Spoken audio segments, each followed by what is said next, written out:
Bon, attendez. Alors, ensuite, parlant de canicule et d'écologie, je voulais regarder... Ah putain, 16h32. Ah, je voulais regarder ça. Mais peut-être que vu que j'ai rendez-vous dans 30 minutes, je vais plutôt regarder ça. Histoire qu'on soit heureux avant. Parce qu'il faut que j'y aille avec un bon mood. On regardera le reste après. En x2, ça passe. Mais ça, Mélenchon qui allait voir des robots. Vivatech, c'est quand même la fête de l'humain de droite. Bah oui, mais il veut parler au peuple. Oui, LFI, vous êtes sectaire. Eh, je vous vois, Stardust. Stardust, LND, là, tous les gens du chat que je pensais être des camarades. Mais qui vont dans le chat des autres pour critiquer les insoumis. Et dire, oh, les insoumis, ils sont sectaires. Les insoumis, dès que tu penses pas comme eux, t'es un fasciste. Ils nous chient dessus tout le temps. Vous allez vous plaindre parce que Mélenchon, il parle avec d'autres gens. Bon. Hémostasie is back. J'ai jamais dit ça, je me fais target. Oui, oui, oui, j'ai les yeux partout, moi. J'ai regardé un bouillard le vlog. Putain, LND, j'ai le kiff, elle est souvent dans le chat. Et il y a récemment, je l'ai vu insulter les insoumis. J'étais en mode quoi? Emo is watching you. Ah, vraiment. Stardust de droite. Non, c'est pas de droite. Ça, c'est la gauche. Non mélanchoniste. Voilà. Je suis pas LFI, mais pas anti-LFI. Non, j'avoue, t'es pas anti-LFI. T'es pas pro-LFI, mais t'es pas. Tu es avec nous ou contre nous, c'est tout. Non, j'avoue. Non, mais je te kiffe en plus. T'inquiète. À la fête de l'humain, il y a des droitards qui viennent. C'est vrai, c'est vrai, c'est vrai, c'est vrai. C'est vrai, il y avait leur Philippe. La gauche télévise. Non, pas forcément. Non, c'est des gens, la gauche démocratie interne. Moi, je vous appelle la gauche démocratie interne. Parce que je crois que c'est votre principale critique de LFI. Oui, pas de démocratie interne. Je suis RP. Ah ouais? Ok, c'est les seuls qui ont le droit de nous critiquer, je trouve. Mais les gens qui disent LFI démocratie interne, ils aiment pas RP. Merci beaucoup, Evo. C'est quoi RP? Révolution permanente. Moi, c'est les seuls que je tolère dans mon opposition de gauche. Les autres, c'est stop. Et après, j'aime bien Hello. Mais Hello non plus, ils sont pas trop kiffés. Après, Hello, ils sont bon. Hello, j'ai plus un sentiment de... Voilà, quoi. C'est la famille bourrée. Pas le POI. Bah, on peut arrêter cette Zumba de faire croire que le POI, c'est autre chose que LFI. Mon ami Réac oppose la gauche démocratique et la gauche autoritaire. Et voilà, par exemple. Parlez pas mal du POI. Mais je parle pas mal du POI. Le POI, pour moi, c'est la branche armée de LFI. Me prouver le contraire, je l'attends que ça. Chut, faut pas le dire. Non, c'est pas nous, c'est le POI, c'est vrai, vous avez raison, vous avez raison. Après, je les aime bien. Hein. Le POI, pour ceux qui connaissent pas, pardon, c'est le Parti ouvrier indépendant. Qui du coup est assez lié à LFI en vrai. Ça dépend des endroits, MDR, chez moi, ils sont 10 dans tout le département. Après, ils sont pas très connus. Hein. Je sais quel troll, mais je peux pas le prouver. Ben, c'est eux qui ont mené les purges à LFI. Après une certaine affaire, voilà. Moi, je n'oublie pas que Jean-Luc, sénateur PS et président CG de l'Essonne, a tapé dans la caisse en 91. Eh ben, MVD. J'espère que t'oublies pas non plus que Marine Le Pen a détourné 4 millions d'euros, du coup. Le vlog. Là-bas, la bêtise artificielle, ici, l'intelligence humaine. Dis-leur. Voilà, c'est bon, il les a clashés. C'est bon. On a le droit. Vous êtes devenu incontournable, que faire? Non, c'est pas ça, t'as pas tort. Mais... Non, mais c'est bien. Parfois, contourner n'était pas quelque chose qui vous embêtait. Donc, non, non. Non, non, non, non, non. Mais c'est la 10e édition, voilà. Moi, c'est la première fois que je viens, donc ça prouve que j'ai mis du temps. Il faut tard que jamais. Bah, maintenant, vous êtes plus mûr que vous étiez il y a 10 éditions, non? Et oui, un petit peu, on a un petit peu grandi. Et je trouve que c'est intéressant qu'il y ait un représentant de la gauche qui vienne voir cet événement. Voilà, bien sûr. Peu importe les... Alors, après, moi, je pense qu'il a raison. Il faut aller partout et être en taquia partout. Il n'est pas vraiment en taquia parce que je crois que Mélenchon ne pourra jamais se faire passer pour autre chose que Mélenchon. Je veux dire, au bout d'un moment, tout le monde le connaît. Je pense que même les nouveau-nés le connaissent. Ralala, ce répondant, il est là en toutes circonstances. Oui, oui. C'est vous que je viens voir? Bienvenue sur le... faire campagne. Non mais là, en plus, il est dans sa ERA gentil. Moi, j'aime trop. Le centre du CNRS. Ah, merci. Enfin, en endroit public. Bonjour. Tu fais en 1 minute le allez-y, CNRS. Allez-y. Le sujet, c'est pourquoi vous êtes une boîte publique, le CNRS. Vous êtes le concentré de ce qu'on sait faire en France. La moitié des trucs qu'on a inventés sortent de chez vous, si c'est pas plus, dans la recherche fondamentale. Non, mais c'est surtout que c'est la recherche fondamentale. Et je sors pas de l'off, hein, donc je connais quelques-uns de ces problèmes. Et la recherche fondamentale libre, c'est la condition numéro 1. Alors, quand vous expliquez ça à Pierre-Paul ou Jacques, on vous dit « Ah oui, mais j'ai entendu 100 fois dans ma vie cette grossièreté qui consistait à dire « Ils ont assez cherché, maintenant il faut qu'ils trouvent ». Vous avez toujours un con pour trouver ça intelligent. Alors que la recherche est par la force des choses, où elle est libre, où ça n'existe pas. En tout cas, Alors, c'est- donc personne vous donne d'ordre? Bien non. Hmm. évidemment. D'accord. Je pense que ce qui est intéressant, Ouais, après, le problème. Bah, en vrai, les brevets, le problème, notamment dans la recherche, c'est aussi, oui. En vrai, le fait que les brevets ne soient pas. Son nucléaire, son avis, il a bougé ou il reste anti-nucléaire. Perso, je suis anti-nucléaire. Enfin, je suis pas anti-nucléaire, mais je suis pas pro-nucléaire. Voilà. Comme LFI, du coup. CNRS, accélérateur de particules, maintien noir, etc. C'est normal qu'il suce. Oui, alors après, le CNRS, il s'est basé. Mais ce qui est pas basé en France, mais c'est l'état de la recherche en France. Ha ha ha ha ha ha. Pourquoi t'es pro-nucléaire, Stardust? Pardon. Alors, si t'es ARP et pro-nucléaire, là, je me bute. J'arrête de croire que tu es ARP. S'il pouvait arrêter d'engueuler mon oncle qui fait 15 fois la même blague. Pardon. Je disais quoi? Pardon. Salto arrière. Ce qui est intéressant. Non, mais je rigolais par rapport à ta ref. Ah, pardon. Je suis en fitna. Pardon. Je suis désolée, Stardust, je t'aime. La réalité, c'est que la recherche fondamentale n'existe plus. Maintenant, c'est beaucoup de collaboration avec les industriels pour leur compte pendant qu'eux n'en branlent rien. Oui, mais c'est notamment à cause des Mélenchon. Attendez. Mais désolé, mais il y a trop de droitards. Mélenchon. Un orateur qui arrive à vous faire manger de la merde avec de belles phrases. Mais il n'y a pas pire fumier que ce type. Il a rien à faire du pays et des citoyens. Toute sa carrière a eu un seul but, c'est de penser à sa gueule. Vivement 2027 qu'on le dégage. Mais... on le dégage de quoi? Il est au courant qu'il n'est pas président. Il n'a aucun titre d'électeur. Il n'est pas élu à quoi que ce soit. Fais pas ça, tu me fais peur. Je t'emmerde. Force à toi. Oui, dire Mélenchon avec un A. Oui, j'ai capté que c'était un droitard juste en voyant ça. Sous bipolarité, le bouc qui a dit ça, vraiment. Il gagne sa vie comment? Il a littéralement des droits d'auteur sur tous les livres. Vous êtes... ok. Il est président de son parti, mais il n'a pas de titre. Ok, mais je pense qu'il fait une erreur. Il faudrait un mix énergétique plus nucléaire renouvelable. Oui, donc t'es pas pro-nucléaire, pas l'entière de son. Tu te rends compte qu'il y a plein de problèmes au nucléaire, sans forcément penser qu'il faut directement en sortir. Par contre, ça serait bien à long terme, vu comment fonctionne le nucléaire, si on est dans une logique anti-impérialiste, d'arrêter d'exproprier les pays du Sud, ou de trouver des sources d'uranium qui soient proches de chez nous. Hein, parce que, bon, il va falloir quand même qu'on parle de l'extraction du nucléaire aujourd'hui, tu vois, genre c'est en mode, oui, peut-être, oh là là, on pourrait le faire de manière plus équilibrée, les payer mieux, etc. Ok. Mais si vous voulez pas oppresser les pays du Sud, aujourd'hui, dans la manière dont c'est fait le nucléaire, on peut pas être pro-nucléaire, voilà. À moins que vous ne soyez pas anti-impérialiste, là, force à vous, hein, mais... perso, l'oppression des pays du Sud, je pense quand même que c'est un sujet, voilà. c'est que dans ce contexte de liberté de nos collègues dans les laboratoires... Oui, et le problème des brevets, du coup, je disais, c'est qu'aujourd'hui, dans la recherche, notamment la recherche scientifique, les éoliennes, en vrai, c'est même pas ouf, les éoliennes. Les brevets font en sorte que, vu qu'à la recherche, il y a une capacité de une recherche de rendement, notamment à cause du système libéral et de recherche de capital, etc., donc vraiment le capitalisme, il y a beaucoup de trucs de brevets, notamment au niveau... je suis en train de taper mes cuisses, mais il y a mon chat sur mes jambes. Putain, regardez-le. Bref. La recherche non scientifique, bah la recherche médicale. La recherche médicale, techniquement, aujourd'hui, moi je sais que ma maladie, par exemple, ils ont totalement arrêté toutes les recherches.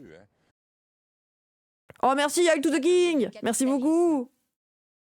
J'espère que tu vas bien. Merci beaucoup pour le sub. Il a pas chaud? Si, il a chaud, c'est pour ça que je le garde avec moi. Mais du coup, beaucoup de la recherche dans la science et dans le médical fait que il y a énormément de problèmes. Parce que si vous avez des maladies un peu orphelines, donc c'est-à-dire où il n'y a pas grand monde qui l'a, vous êtes le seul cas pour l'instant, etc., la recherche ne sera jamais financée pour vous guérir. Et qu'est-ce qu'on est heureux quand on sait qu'il n'y aura jamais assez de recherche dans votre maladie. Moi, je peux vous dire que j'adore ça, j'adore la vie, en fait. On en est au point où il n'y a même pas de nom sur la maladie, tellement elle est orpheline. Voilà, maladie orpheline de fou. Et du coup, bah, il n'y aura jamais de recherche financée parce que c'est pas rentable. C'est pas rentable de vous sauver. Hier, j'ai écouté Danny Viteuf, il parlait du fait qu'on trouve tout le temps des trucs pour diagnostiquer, mais pas pour guérir définitivement. Oui, c'est vrai. Mais notamment parce qu'on a un peu de tout, quoi. Et la santé des femmes aussi, c'est bizarre qu'elle soit pas assez développée. Oui, aussi. On en revient toujours au même problème, c'est le financement. Comme le public finance de moins en moins, alors le privé prend le relais. Oui, et c'est aussi la recherche de profit. normal, il vaut mieux sauver le plus grand nombre d'abord. Mais en fait, tu réalises, ce que tu comprends pas, c'est que c'est pas le plus grand nombre qu'on cherche à sauver aujourd'hui. Il y a plein de maladies orphelines, ça concerne beaucoup de personnes, et on ne cherche pas non plus beaucoup de remèdes. Je sais que notamment le remède contre le cancer, contre certains cancers, ont été freinés énormément à cause des brevets. Parce qu'il y avait des titres de propriété dessus. Qui faisait que d'autres personnes ne pouvaient pas approfondir la recherche pour trouver un remède. Et que la recherche contre le cancer, donc là tu vas pas me dire que c'est pas un grand nombre de personnes, hein, a été freinée, notamment le cancer du sein, a été freinée pendant des années et des années parce que les brevets.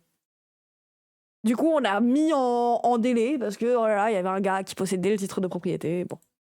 Eh bien, il se trouve qu'il y en a un nombre non Trop con, négligeable qui ont envie de faire de l'innovation. Alors aujourd'hui, nous, on a 90 subventionnés à la Commission européenne, il faut que ce soit compétitif.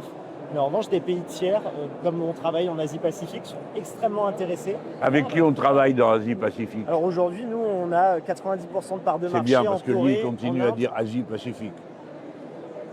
Très bien. Déjà, vous commencez bien avec moi. Asie-Pacifique, c'est mieux que l'Indo. Ouais.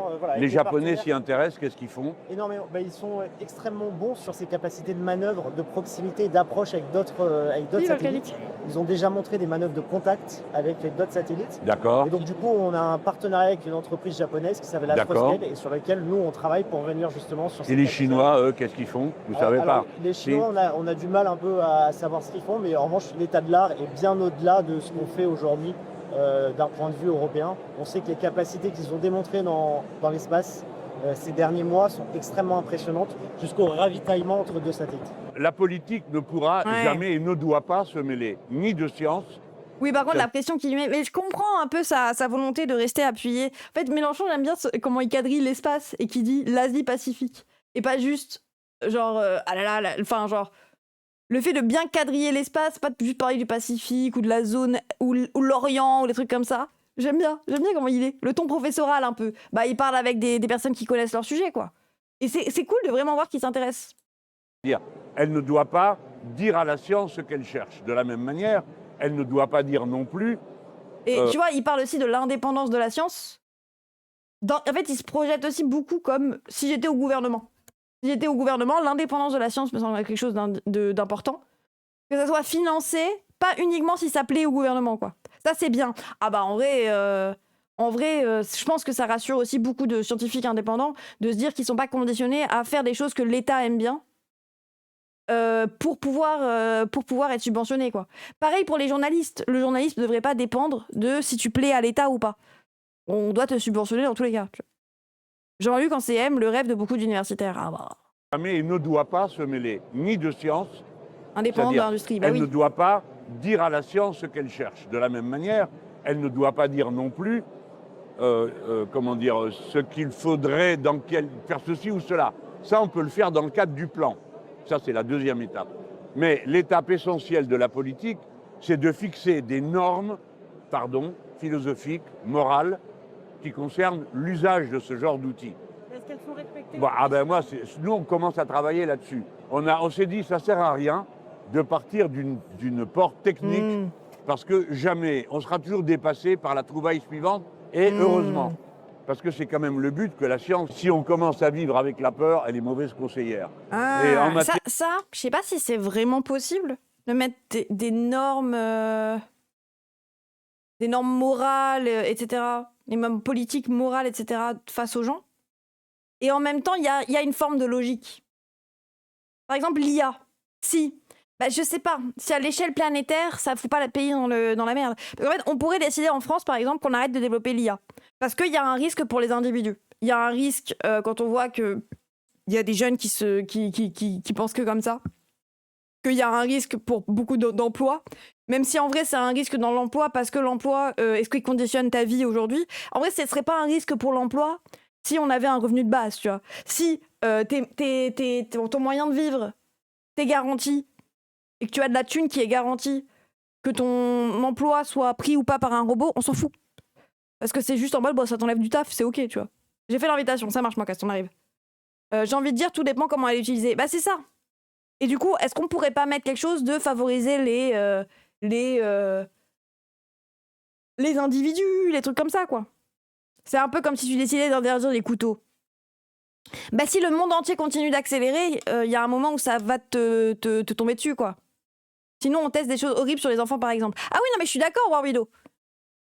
Je suis d'accord, mais je parle pas de ce genre de choses. Là, il parle de mettre des régulations sur la science. Oui, bien évidemment, mais ça, c'est déjà interdit, je te rassure. On n'a pas le droit de faire des exploitations. Même maintenant, il y a beaucoup d'animaux, on n'a plus le droit. Moi, je dis, il y a CIA dans l'IA, et ça, c'est fort. Ça, par contre, c'est même diabolique. Moi, si j'étais nous, je ferais attention. De technique et de science, c'est pas ça qui va permettre de régler les problèmes que, en effet, toute technique et toute science soulève. Hein. Depuis le début, on fait du feu, ça peut être pour cuire les aliments ou pour brûler des gens. L'intelligence artificielle, c'est l'un des 4 piliers de la campagne et du programme de Gabriel Attal. Vous allez dans le même sens, c'est une des priorités. Mais c'est-à-dire que je l'ai convaincu, puisque, comme vous êtes une fine connaisseuse de la politique, vous vous souviendrez que c'est en 2016 que, pour la première fois, j'ai lancé l'idée qu'il y avait 4 frontières sur lesquelles la France devait se positionner.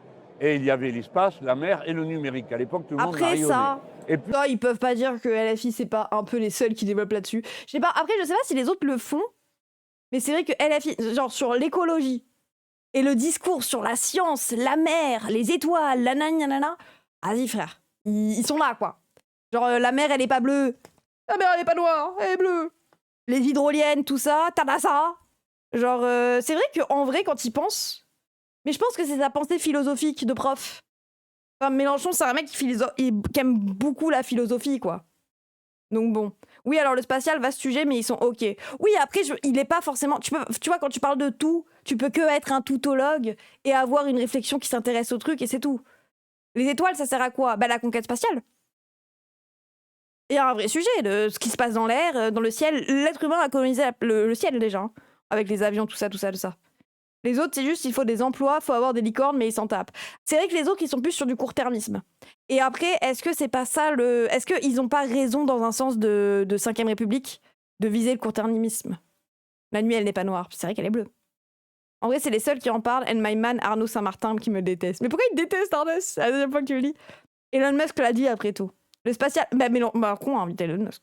Le spatial, pas le choix, puis on est puissance mondiale. Oui, et puis surtout, encore une fois, on en revient à comment dans le monde, tu t'adaptes aux autres. Et comment tu essayes de pas te faire doubler par les autres et les laisser faire que eux. Conquête spatiale, à quoi ça sert à part un concours de zoub? Ah, mais moi, je te parle pas forcément de conquête spatiale, aller sur la Lune, aller sur Mars. Moi, je m'en bats les couilles de Mars. Mais il y a ce truc de l'espace est un territoire dans lequel l'homme est, qu'on le veuille ou non. Je veux dire, il y a littéralement des satellites qui nous tournent autour. Il va falloir faire attention à ce qu'on n'ait pas des satellites russes ou israéliens qui nous tournent autour. Bon. Puis la campagne suivante, en 2022... Et puis les GPS fonctionnent avec les étoiles. Genre, il y a un truc de... Oui, bon... L'étoile, ça ne veut pas forcément dire on va envoyer une fusée. Hein, Tout le monde marionnait. Et puis la campagne suivante, en 2022, on avait fait un grand meeting qui était inclusif et olfactif. Et la plus grande difficulté fut de trouver une odeur correspondante au numérique. Donc pour moi, il est clair que le numérique est une frontière et qu'il faut s'y tenir. Mais pour ça, il faut travailler, pas juste faire du bruit avec sa bouche ou demander à son agence de communication de quoi parler pour se rendre intéressant. Il faut donc travailler. Hein, voilà. La clé de base de la politique, c'est de travailler. Alors je suis sûr que M. Attal travaille avec beaucoup d'ardeur à comprendre toutes ces choses parce qu'elles ont une grande importance et moi je me réjouis d'avance que tous les autres s'y intéressent, ça nous changera. On est en retard en France sur l'IA, sur le numérique? Non. Oui, non. En retard par rapport à quoi si la comparaison... En vrai, on sera toujours en retard si la comparaison, c'est les US. Je veux dire... Techniquement, ils misent tout là-dedans, donc... Si. On est turbo en retard. Oui, mais est-ce que c'est un retard qu'on veut accélérer? Est-ce que c'est un retard qu'on aimerait ne pas avoir? C'est ça que je veux dire.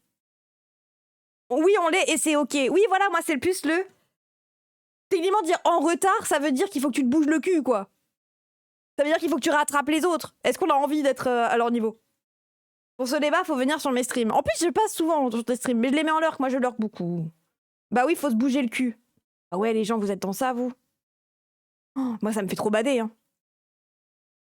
Bah, il y a un risque de prédation. Ouais, mais il y a aussi le risque, si tu développes plus l'IA, de prédation de l'IA sur le peuple.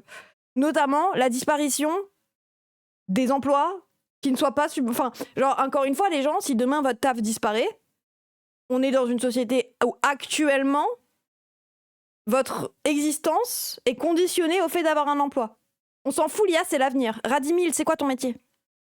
Les graphistes en PLS. Mais le fait que vous pensiez qu'aux graphistes m'énerve. Désolé, moi, les graphistes, vous commencez à me péter les couilles, vous pensez qu'à votre gueule. Voilà, c'est dit. Frère, pourquoi on n'entend parler que de vous quand on parle de l'IA? Moi, je suis d'accord qu'il y a la question des graphistes, mais pourquoi on ne parle que des graphistes? C'est parce que vous êtes les seuls à parler de vous, genre... Je suis graphiste, il y a une réalité. Oui, mais vous n'êtes pas les seuls. Dev, comme si les devs... Alors, les devs, vous risquez de prendre aussi, mais bon. Donc, quand t'auras plus d'emploi, Radimil, comment tu vas faire pour manger? L'IA, en vrai, c'est utile. Non, mais moi, en plus, force à vous, les graphistes. C'est un sujet aussi. Mais vous n'êtes pas les seuls. Et pourtant, on dirait que ça ne tourne qu'autour de vous quand vous entendez en parler. Je veux dire, littéralement, tous les métiers. Hein. Voilà, le problème, c'est pas le travail, c'est pouvoir vivre dignement. Moi, je suis d'accord, il était une fois. Moi, je trouve qu'il y a plein de métiers. Ça serait bien de les remplacer. Parce que c'est des métiers, notamment, de tâches usantes et qui font mal. Genre, être caissier, ça pète le dos. Et moi, j'étais en caisse quand on a mis les caisses et les caisses automatiques. Basé. Moi, les caisses automatiques, je trouve ça basé. Ça nous laissait le temps de faire autre chose. Par contre, ils ont viré les gens. Par contre, les caisses automatiques, est-ce que c'est pas un vrai sujet? C'est très bien, du coup, pas basé. Bah si, vraiment. Parce que c'est pas à cause d'une caisse automatique qu'on vire des gens. Parce qu'en fait, le revenu, il est toujours énorme. Mais c'est le problème, du coup, du capitalisme. J'espère que vous essayez de le comprendre. Il y a des tâches horribles, il y a des métiers qui ne sont pas enviables. Être en caisse, ce n'est pas enviable. Mon ex déteste être au caisse auto. Oui, c'est chiant d'être au caisse auto parfois, oui, j'avoue. Empêchant les métiers de trader, les dignes successeurs des spéculateurs, oui.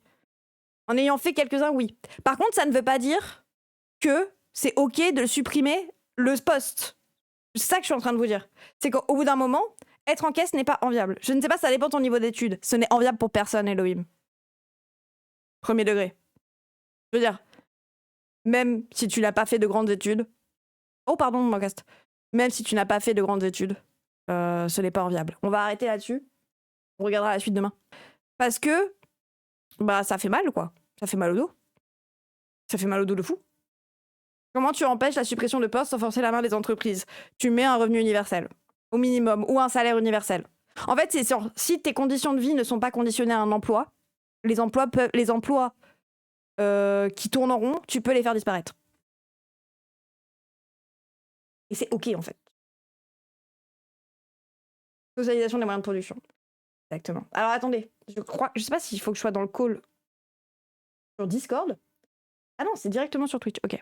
Réduction du temps de travail. Bah, il peut y avoir réduction du temps de travail, ou alors voilà. Enfin, vu que l'économie est encore générée, bah... Bientôt, tu rentreras dans un supermarché, on te fera un chasuble et tu dois faire 20 minutes de mise en rayon pour pouvoir faire tes courses. Ah, j'aime bien, moi. La logique capitaliste qui nous baise en dehors de la logique économique. Mais après, tant qu'on est dans le capitalisme, il faut se poser la question. Alors, j'ai vu des gens d'autres pays qui étaient très heureux d'être manutentionnaires. Ben, écoute, si tu es très heureux d'être manutentionnaire, tu peux l'être. Mais est-ce que les gens qui ne sont pas heureux d'être manutentionnaires, ils peuvent arrêter de l'être? S'il te plaît? Bref, on va faire le talk.